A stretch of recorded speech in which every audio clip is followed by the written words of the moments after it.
video ketiga yang membahas tentang metode dalam membangun power dari Power in Management, John Kotter. Di dua video sebelumnya kita sudah bahas bahwa kita bisa membangun power lewat menguasai tangible resource, lalu membangun jalur-jalur informasi dan channel.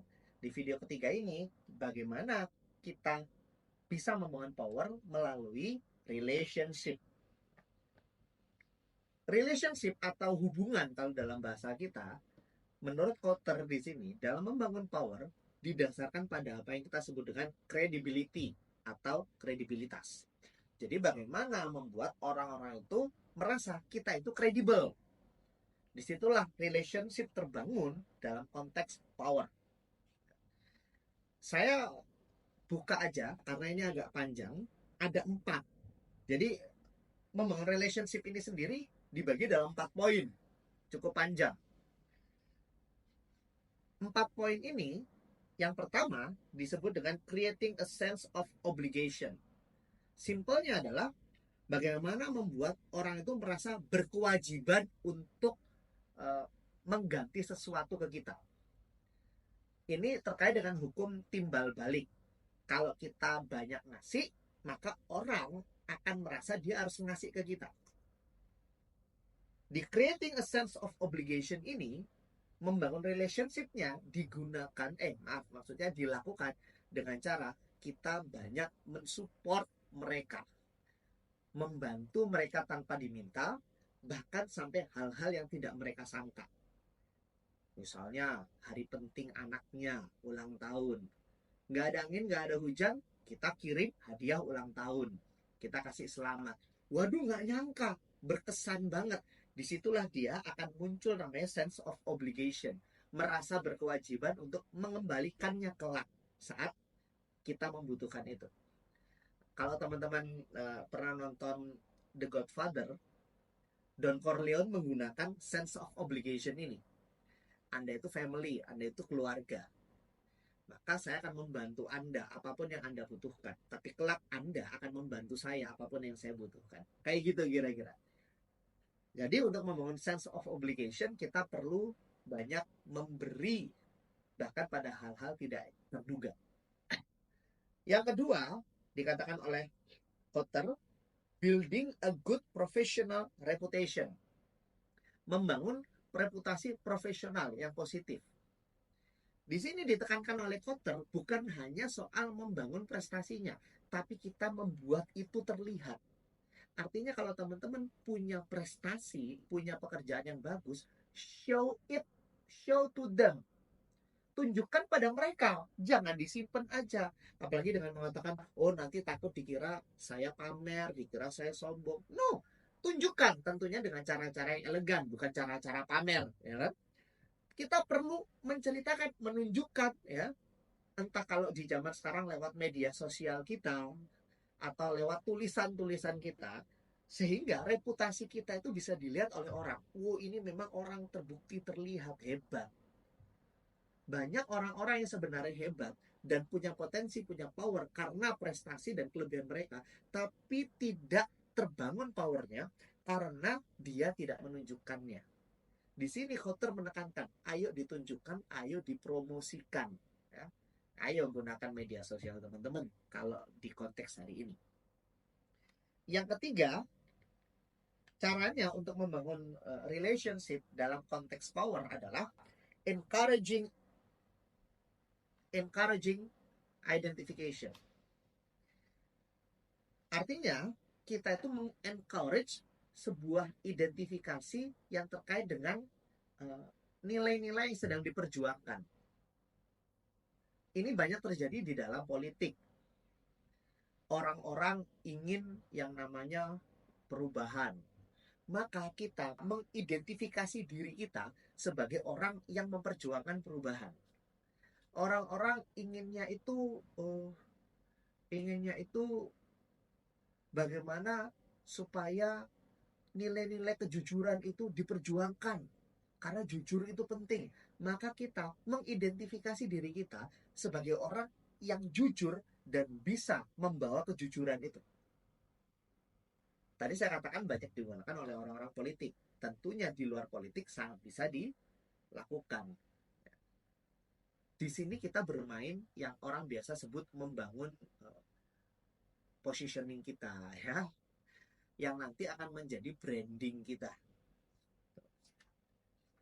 Caranya gimana?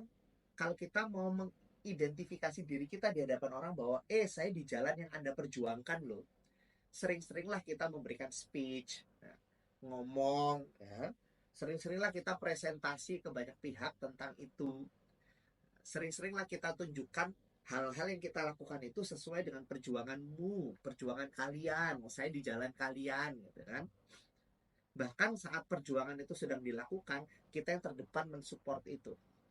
Dalam rangka apa? Supaya kita meraih simpati orang-orang dan kita bisa membangun power karena kita dirasa sebagai orang yang memperjuangkan mereka.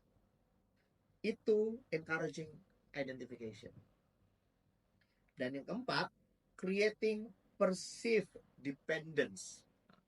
Kalau kata Kotter, creating perceived dependence.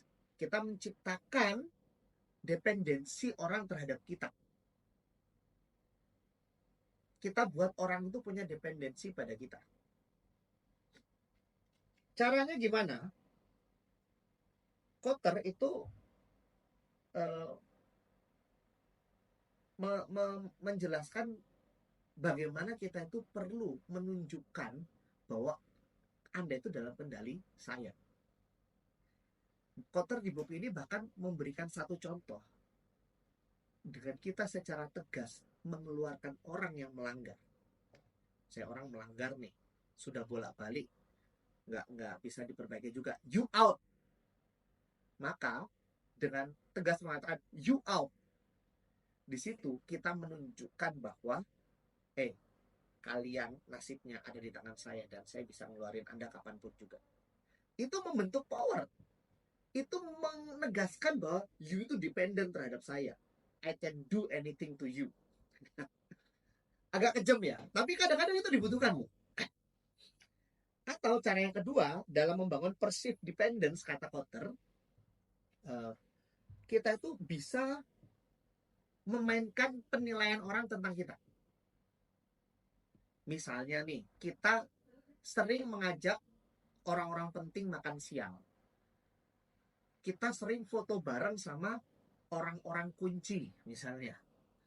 Dan itu ditunjukkan. Orang-orang kan melihat, wih, ini sering makan siang sama orang-orang penting, sering foto bareng sama orang-orang kunci, sering bareng sama orang-orang berpengaruh. Ini bukan orang sembarangan nih. Nah, kita membangun persepsi penilaian orang dengan berbagai cara seperti tadi. Itu juga bisa dilakukan. Dalam konteks tadi ya, creating perceived dependence. Ya, kita secara sengaja membangun ketergantungan orang terhadap kita. Karena kita dilihat oleh orang, sering bareng dengan orang-orang penting, orang-orang kunci. Oh, berarti ini bukan orang sembarangan. Berarti kalau saya ini bergantung sama orang ini, saya nanti bisa dapat akses ke orang-orang kunci. Nah, misalnya begitu. Akhirnya kan orang menilai seperti itu. Dengan penilaian-penilaian itu, orang jadi dependent kepada kita, sehingga kita jadi punya power kepada orang tersebut. Ya?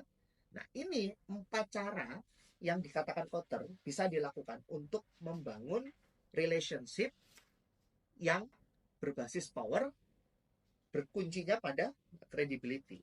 Kita membangun sense of obligation, rasa harus rasa harus berkewajiban mengembalikan. Kita menunjukkan, membangun dan menunjukkan reputasi, ya kan? Secara sengaja ya, menunjukkan reputasi ya, sehingga orang melihat betul, oh ini orang yang kualitasnya bagus, gitu. Sehingga karena orang melihat kita kualitasnya bagus, kita jadi punya power. Lalu encouraging identification, kita menunjukkan bahwa mengidentifikasi diri kita sebagai sosok yang memperjuangkan apa yang orang-orang perjuangkan, sehingga kita jadi punya power terhadap orang-orang tadi.